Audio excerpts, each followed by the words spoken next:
Hello बच्चों, कैसे आप? एक बार फिर से आप सभी का बहुत बहुत स्वागत है आपके अपने YouTube channel M Khalid classes में। मैं मोहम्मद खालिद। हम लोग पढ़ रहे हैं कक्षा 12 की फिजिक्स, और उसमें हम लोगों ने थ्योरी क्लासेस कंप्लीट कर ली है चैप्टर 1 की। ठीक है, उसके बाद बहुत सारे आंकिक प्रश्नों को भी पढ़ा है। 35 आंकिक प्रश्न हम आपको उपलब्ध करा चुके हैं। आज क्वेश्चन नंबर 36 से लेकर के 40 तक 5 आंकिक प्रश्न और आपको हल करवाएंगे। ठीक है, आइए देखते हैं क्वेश्चन नंबर 36 क्वेश्चन है। ये कह रहा है, दो बड़ी पतली धातु की प्लेटें एक दूसरे के बहुत निकट तथा समांतर हैं। इसका मतलब है दो काफ़ी बड़ी बड़ी प्लेटें जो हैं वे धातु की बनी हुई हैं, एक दूसरे के काफ़ी निकट हैं और एक दूसरे के समांतर रखी हुई हैं। प्लेटों पर विपरीत प्रकार के आवेशों के पृष्ठ घनत्वों के परिमाण दिए गए हैं। तो इसके ऊपर मान लेते हैं कि प्लस का चार्ज है और इसके ऊपर माइनस का चार्ज है, और इनके आवेशों के पृष्ठ घनत्व सिग्मा है। ठीक है, इसका प्लस का सिग्मा कह सकते हैं, इसका माइनस का सिग्मा कह सकते हैं। ठीक है, तो ये जो पृष्ठ घनत्व का परिमाण दिया हुआ है, ये दिया हुआ है कि सिग्मा बराबर 17 × 10⁻22 इतना दिया हुआ है, और इसके वैल्यू, इसका यूनिट भी दिया हुआ है कूलाम प्रति मीटर स्क्वायर। ठीक है, इतना दिया है। फिर कह रहा है प्लेटों के बीच वैद्युत क्षेत्र की तीव्रता क्या है। हमें वैद्युत क्षेत्र की तीव्रता निकालनी है, प्लेटों के बीच कितनी होगी। ठीक है, देखिए इसका फार्मूला आप लोगों ने सीधा सीधा प्रूव किया हुआ है। हमने थ्योरी के क्लासेस में बताए थे कि इनके बीच वैद्युत क्षेत्र की जो तीव्रता होगी उसका फार्मूला क्या होगा, उसका होगा σ/ε0। ठीक है, तो सिग्मा की वैल्यू कितनी दी है, 17 × 10⁻22, और ε0 होता है 8.85 × 10⁻12। ये आपको याद होगा पहले से। चलिए इसके दशमलव को हटा देते हैं अगर जो, तो 2 0 बढ़ जाएंगे। 885 यहाँ पे है, गुणे 10 की पावर माइनस के 22 है, माइनस के 12 है, ऊपर चले जाएंगे तो बचेंगे माइनस के 22 और प्लस के 12 हो जाएंगे, तो कितने बचेंगे, माइनस के 10 बचेंगे। ठीक है, तो क्योंकि ये माइनस ऊपर जाएगा प्लस हो जाएगा। अब देखिए 885 से 1700 को भाग करिए आप, तो ये आएगा 1 सीधा सीधा हम लिख के दे रहे हैं आपको, 1.92 आ जाएगा, गुणे 10 की पावर -10। ठीक है, और वैद्युत क्षेत्र की तीव्रता का मात्रक क्या होता है, न्यूटन प्रति कूलाम। तो इस तरह से ये हमारा आंसर हो जाएगा। देखिए क्वेश्चन बहुत आसान है, लेकिन फिर भी इम्पॉर्टेंट है। ये एग्ज़ाम में कई बार आया है, ये कई बार पूछा जा चुका है, इसलिए छोटे प्रश्न को भी आप पूरी वैल्यू देंगे। ठीक है, ऐसा नहीं है कि कोई छोटा क्वेश्चन है बहुत आसान है आप इसको इग्नोर कर दीजिए। ठीक है, तो ये क्वेश्चन आपका कंप्लीट। जो 37 नंबर क्वेश्चन है, ये कह रहा है एक अनंत लंबाई के एक समान आवेशित सीधे तार का रैखिक आवेश घनत्व दिया है। इसमें देखिए क्या दिया है, एक तार है जिसकी लंबाई बहुत ज़्यादा है, मतलब अनंत है, और इसके ऊपर कुछ चार्ज होगा। तो इसके चार्ज का, इसके आवेश का रेखीय आवेश घनत्व लैम्डा दे रखा है। ये कितना दे रखा है, 10 × 10 की पावर -8, 10 × 10 की पावर -8। इसका मात्रक भी दिया हुआ है, इसका मात्रक दिया हुआ है कूलाम प्रति मीटर, कूलाम प्रति मीटर। ठीक है, अच्छा फिर उसके बाद देखिए कह रहा है तार से 2 सेंटीमीटर दूरी पर वैद्युत क्षेत्र की तीव्रता ज्ञात करो। तो तार से कुछ दूरी, मतलब यहाँ पर r दूरी पर वैद्युत क्षेत्र की तीव्रता कितनी होगी, ये हमको पता लगाना है। देखिए इसका प्रूफ भी हम लोग थ्योरी में कर चुके हैं। तो वैद्युत क्षेत्र की तीव्रता क्या होगी, E बराबर, देखिए सूत्र होता है 1/2πε0 λ/r। देखिए ये वाला फार्मूला इसका बनता है। लेकिन कभी कभी कुछ किताब वाले क्या करते हैं, 2 से ऊपर नीचे मल्टीप्लाई कर देते हैं। तो जब 2 से ऊपर नीचे आप गुणा कर देंगे तो यहाँ पर हो जाएगा 4πε0 2 λ/r। तो ये जो वैद्युत क्षेत्र की तीव्रता का फार्मूला है, इसको आप इस रूप में भी याद रख सकते हैं। ठीक है, यहाँ पर 1/4πε0 इसका मान आपको मालूम है, 9 × 10 की पावर 9, और ये जो 2 लैम्डा दे रखा है, इसमें कितना दे रखा है, 10 × 10 की पावर -8, और दूरी दे रखी है 2 सेंटीमीटर। 2 सेंटीमीटर का मतलब 2 × 10 की पावर -2 मीटर। तो 2 और 2 कैंसिल हो गया, ये आ गया 9 × 10 की पावर, ये 9 है, और ये 10 में 1 घात हो गई। ठीक है, ये -8 है, ये माइनस का 2 ऊपर चला गया, प्लस का 2 हो गया, 9 और 1 10, 10 2 12, 12 में से हट के 4। तो वैद्युत क्षेत्र की तीव्रता आ गई 9 × 10 की पावर 4 न्यूटन प्रति कूलाम। यही हमारा आंसर हो गया। 38 38 नंबर। देखिए 38 नंबर है, 2.4 मीटर व्यास के किसी एक समान आवेशित चालक गोले का पृष्ठीय आवेश घनत्व 80 माइक्रोकूलाम प्रति मीटर स्क्वायर है। देखिए इसमें क्या दिया हुआ है, एक गोला है, इसका व्यास दे रखा है लेकिन हमको ज़रूरत होती है त्रिज्या की, तो हमने नोट किया कि इसकी त्रिज्या बराबर कितनी है, 2.4। देखिए मीटर दिया हुआ है, 2.4 मीटर बटे 2, इसका मतलब 1.2 मीटर इसकी त्रिज्या हो गई।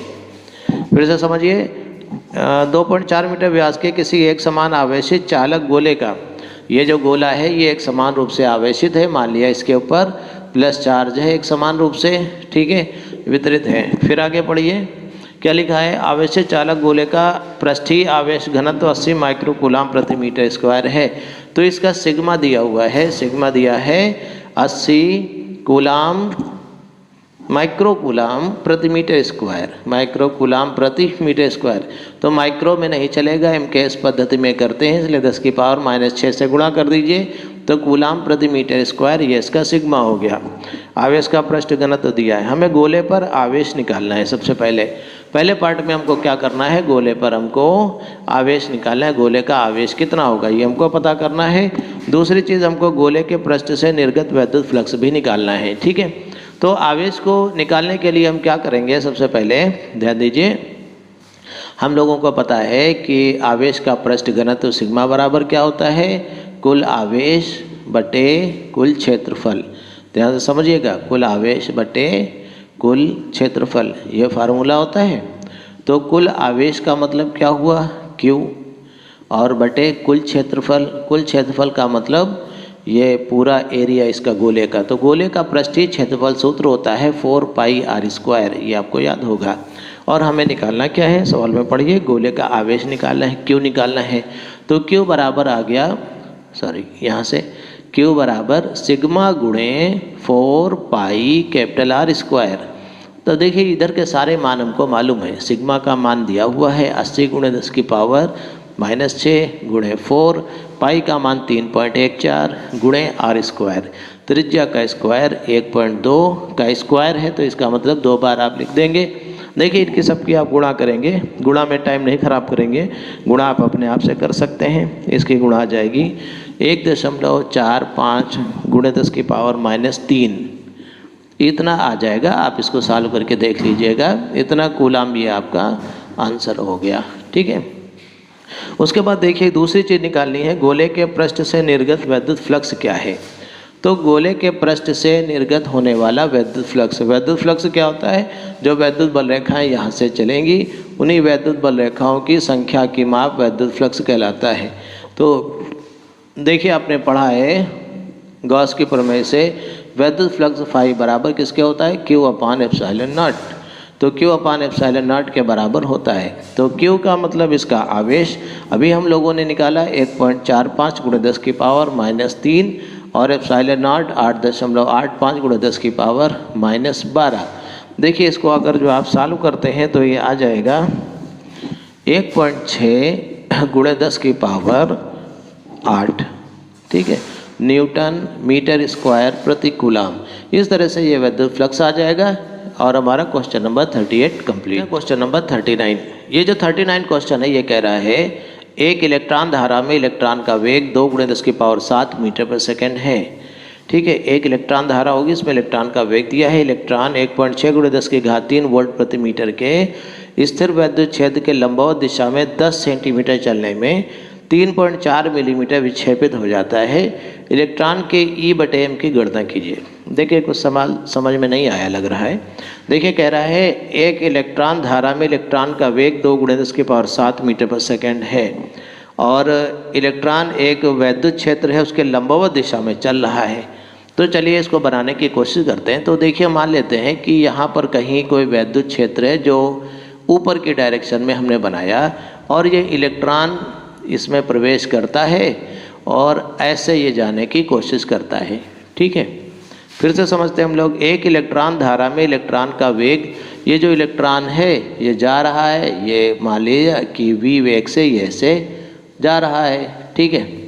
तो इलेक्ट्रॉन की स्पीड अपने मान लिया v बराबर कितना दे रखा है इसमें 2 × 10 की पावर 7 मीटर प्रति सेकेंड, इतनी स्पीड से ये इलेक्ट्रॉन जा रहा है। इलेक्ट्रॉन 1.6 × 10⁻³ वोल्ट प्रति मीटर के वैद्युत क्षेत्र, ये जो वैद्युत क्षेत्र है इसकी भी वैल्यू दी है 1.6 × 10⁻³ वोल्ट प्रति मीटर। ठीक है, इस वैद्युत क्षेत्र में ये गति करेगा। आगे देखते हैं। ये कह रहा है कि इस वैद्युत क्षेत्र के लंबवत दिशा में 10 सेंटीमीटर चलने में, ये वैद्युत क्षेत्र ऐसे है तो ये ऐसे जा रहा है, मतलब लंबवत। इस वैद्युत क्षेत्र के लंबवत कितना चलता है? 10 सेंटीमीटर। तो मान लेते हैं कि यहाँ से यहाँ तक ये 10 सेंटीमीटर चला गया। कितना चला गया? 10 सेंटीमीटर। तो 10 सेंटीमीटर चलने में, सपोज कीजिए x बराबर हमने लिख दिया 10 सेंटीमीटर, इसका मतलब 0.1 मीटर हुआ। इतना मीटर चलने में ये 3.4 मिलीमीटर विक्षेपित हो जाता है। विक्षेपित होने का मतलब क्या है? देखिए, इसको जाना चाहिए था इस रास्ते पे, क्योंकि यहाँ पर ये एक शक्तिशाली वैद्युत क्षेत्र लगा हुआ है। ये वैद्युत क्षेत्र इलेक्ट्रॉन के ऊपर एक फोर्स लगाता है और उस फोर्स की डायरेक्शन क्या होगी? वैद्युत क्षेत्र के विपरीत दिशा में। आपने पढ़ा है कि इलेक्ट्रॉन का आवेश माइनस का होता है, इसलिए इस पर वैद्युत क्षेत्र की विपरीत दिशा में एक फोर्स लगता है। ठीक है, और उस बल के कारण इलेक्ट्रॉन इधर जाना चाहिए था, लेकिन जैसे ये वैद्युत क्षेत्र में प्रवेश करेगा इसके ऊपर एक बल नीचे की तरफ लगेगा। इस नीचे की तरफ लगने वाले बल के कारण ये ऐसे इस मार्ग के ऊपर चलता है। ठीक है, और आपने इसको प्रूव भी किया है कि ये एक मार्ग जो होगा ये परवलयाकार होगा। देखिए, हमने आपको थ्योरी की क्लासेस में कंप्लीट भी कराया है इसको। तो इसलिए ये विक्षेपित होने के बाद यहाँ पर इस रास्ते पर ऐसे चला जाएगा। ठीक है, तो ये कह रहा है कि यहाँ पर ये जो डिस्टेंस है ये 3.4 मिलीमीटर तो 10 सेंटीमीटर चलने में 3.4 मिलीमीटर विक्षेपित हो जाता है। तो ये कितना विक्षेपित हो जाता है? 3.4 मिलीमीटर। तो हमने कहा ये y अक्ष पर ये चलता है 3.4 मिलीमीटर। तो मिलीमीटर को मीटर में कन्वर्ट कर दीजिए तो 3.4 × 10⁻³ मीटर, इतना ये y अक्ष के डायरेक्शन में ये नीचे की तरफ चला जाता है। ठीक है, फिर देखिए प्रश्न में कह रहा है इलेक्ट्रॉन के E/m का कैलकुलेशन करिए, मतलब इलेक्ट्रॉन का आवेश और उसके द्रव्यमान का अनुपात हमको निकालना है। ठीक है, अब देखिए यहाँ पर समझिए, इलेक्ट्रॉन में दो गतियाँ हम मान सकते हैं। एक तो ये क्षैतिज दूरी चलता है 10 सेंटीमीटर और ऊर्ध्वाधर दूरी चलता है, मतलब ये वाली दूरी चलता है 3.4 मिलीमीटर। ठीक है, तो इस तरह से इलेक्ट्रॉन की हम दो गतियों में हम इसका अध्ययन कर सकते हैं, मतलब इसकी गति को दो भागों में डिवाइड कर सकते हैं। पहले हम गति अध्ययन करेंगे क्षैतिज गति का। ठीक है, तो हम लिखेंगे पहले क्षैतिज गति के लिए। ऐसे देखिए हमारा सवाल आसान हो जाएगा। क्षैतिज गति के लिए, क्षैतिज गति का मतलब हुआ ये वाली दूरी, इस डायरेक्शन में कोई फोर्स नहीं लग रहा है। क्यों नहीं लग रहा है? क्योंकि ये वैद्युत क्षेत्र के लंबवत है, और जब ये वैद्युत क्षेत्र के लंबवत चलेगा तो इसके ऊपर कोई फोर्स नहीं लगेगा वैद्युत। ठीक है, तो यहाँ पर जो है वैद्युत क्षेत्र इस डायरेक्शन में कोई फोर्स नहीं लगा रहा है। तो जब इस डायरेक्शन में कोई फोर्स नहीं लग रहा है, इसका मतलब ये जो सामने की गति है ये त्वरित नहीं है, और जब त्वरित नहीं है तो ये एक समान गति है, और जब एक समान गति है तो हम लिख सकते हैं दूरी बराबर चाल गुणे समय। तब उसमें ये वाला फार्मूला लगता है, दूरी बराबर चाल गुणे समय। और जब गति त्वरित होती है तो गति की समीकरणें लगती हैं। ठीक है, वो बाद ही में बात करेंगे। तो दूरी बराबर चाल गुणे समय हम लगाएंगे। दूरी कितनी है? चलता है 10 सेंटीमीटर। 10 सेंटीमीटर का मतलब 0.1 मीटर। और इसकी चाल कितनी है? चाल मतलब v मतलब कितना? 2 × 10⁻7 और गुणे समय, समय मान लिया t। तो यहाँ से हम समय निकाल सकते हैं कि कितना लगेगा। 0.1/2 × 10⁻7, दशमलव हटाइए और एक जीरो इसमें बढ़ा दीजिए तो 1/2 आया।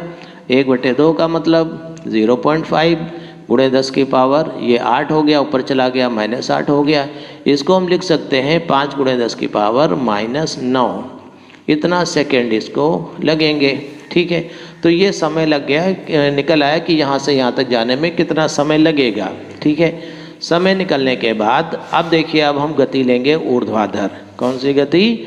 ऊर्ध्वाधर, या ऊर्ध्व गति भी लिख सकते हैं, ऊर्ध्वाधर गति भी लिख सकते हैं।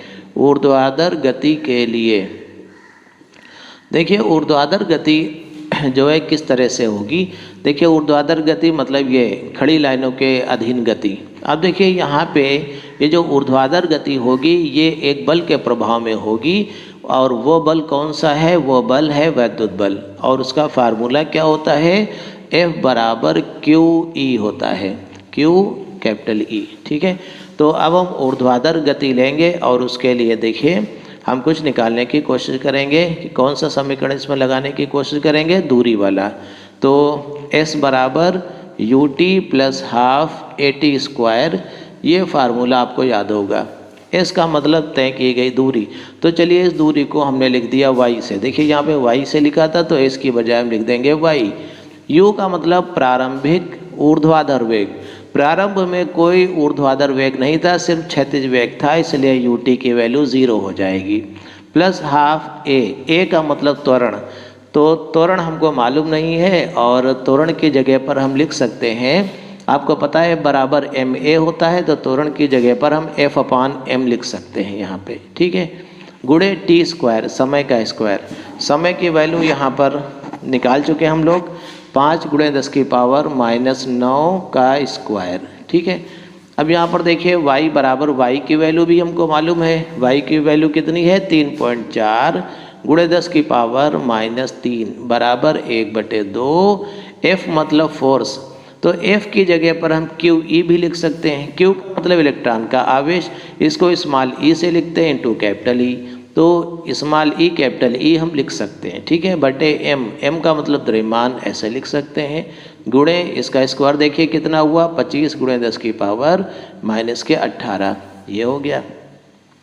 हमारा टारगेट क्या था? हमारा टारगेट था ई बटे एम निकालना। तो ई बटे एम को छोड़ करके बाकी राशियाँ इधर कर दो, तो 3.4 गुणे 10 की पावर -3 गुणे 2 इधर हो गया, और बटे में इधर हो गया 25 गुणे 10 की पावर -18, ये इधर आ गया, इंटू कैपिटल ई।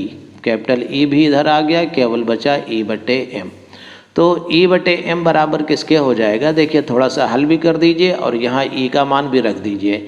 देखिए कितना हो सकता है समझिएगा। तो 3.4 और 2 की गुणा कर दीजिए, 6.8 हो गया, गुणे 10 की पावर -3, ये -18 ऊपर चला गया, प्लस के 15, टोटल मिला के प्लस के 15 बचा। ठीक है, यहाँ पर ये आ गया 25 गुणे ई का मान ये दे रखा है 1.6 गुणे 10 की पावर 3, तो यहाँ पर 1.6 गुणे 10 की पावर 3 ऐसे रख दीजिए। अब इसको सॉल्व करना है, दशमलव हटा दीजिए, तो 68 गुणे 10 की पावर, और इसको ऊपर ले आइए तो 12 बचेंगी, 3 घट जाएंगी। 16 25 की गुणा कर दीजिए, 16 पंचे 80 का 0, 80 लगे 8, 16 दूनी 32 और 8 40, तो यहाँ पर ये 400 आ गया। ठीक है, अच्छा 2 जीरो इसमें और एडजस्ट कर दीजिए, 4 से इसको भाग कर दीजिए, देखिए कितना आ जाएगा? 4 एकम 4 और 4 सत्ते 28, ये 17 गुणे 10 की पावर 10 आ गया, तो 1.7 गुणे 10 की पावर 11। ठीक है, और इसकी यूनिट भी लिख दीजिए।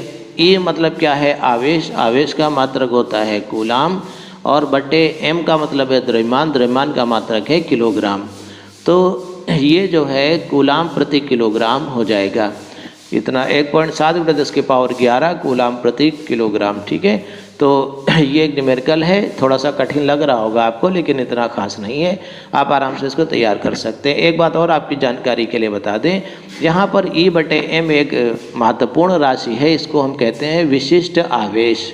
क्या कहते हैं? विशिष्ट आवेश, स्पेसिफिक चार्ज या विशिष्ट आवेश कहते हैं। तो ये भी आप याद रखिएगा, हो सकता है कभी अति लघु उत्तरीय प्रश्न में एक चीज़ पूछ ली जाए। ठीक है, 40 देखिए जो 40 नंबर क्वेश्चन है, ये कह रहा है 0.1 मीटर त्रिज्या के गोली चालक को कितना आवेश दिया जाए कि चालक के पृष्ठ पर वैद्युत क्षेत्र की तीव्रता 900 न्यूटन प्रति कूलाम हो।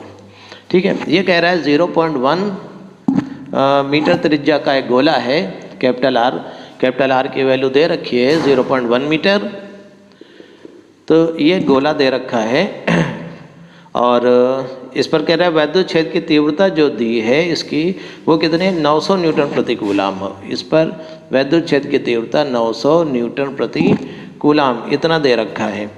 तो हमें निकालना क्या है? चालक को कितना आवेश दिया जाए, हमें फाइंड करना है कि इसका चार्ज क्या होगा, Q बराबर क्वेश्चन मार्क। ठीक है, तो देखिए हम लोग इसको सॉल्व करने की कोशिश करते हैं। हमको पता है कि अगर जो कोई चालक है और उसको Q आवेश दिया जाए, तो चालक पर ये आवेश एक समान रूप से फैल जाता है और उसके कारण उसके ऊपर जो विद्युत क्षेत्र की तीव्रता होगी उसका फार्मूला होता है ये बराबर 1/4πε0 Q/r²। ठीक है, ये फार्मूला होता है। तो विद्युत क्षेत्र की तीव्रता इसमें दे रखी है 900 न्यूटन प्रति कूलाम, तो हमने लिख दिया 900 1/4πε0, इसका मान दिया हुआ है। या होता ही है 9 × 10⁹ ये आपको पेपर में भी दिया होगा, याद भी होगा आपको।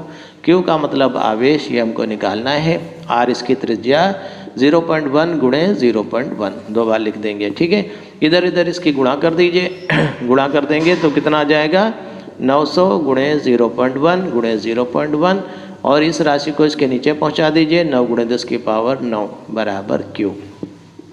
दशमलव हटाइए तो 2 0 बढ़ गए, ये 2 0 इससे कट गए, 9 कैंसिल गया हो गया, 10⁹ ऊपर चला गया तो क्यू बराबर आ गया 10⁻⁻9 कूलाम। तो यही हमारा आंसर हो गया, इसको इतना ही आवेश दिया जाएगा। तो ये बहुत आसान क्वेश्चन था। इस तरह से क्वेश्चन नंबर 40 भी कंप्लीट। ठीक है, इस तरह से हम लोगों ने 40 क्वेश्चन कंप्लीट कर लिए हैं। बहुत जल्दी हम आपको अगला चैप्टर उपलब्ध कराएंगे। देखते रहिए हमारे चैनल को, हमारे वीडियोस को लाइक करिए, शेयर करिए। अगर जो पसंद है तो अपने दोस्तों को बताइए हमारे चैनल के बारे में। और आप लोग तैयारी करते रहिए, लगे रहिए। यूपी बोर्ड में बहुत अच्छे नंबर लेके आना है। ठीक है, तो बेस्ट ऑफ लक। हम आपको बहुत जल्दी चैप्टर नंबर 2 उपलब्ध कराएंगे। ठीक है, मैं मोहम्मद खालिद, आज के लिए इतना ही। वीडियोज़ को देखने के लिए बहुत बहुत शुक्रिया।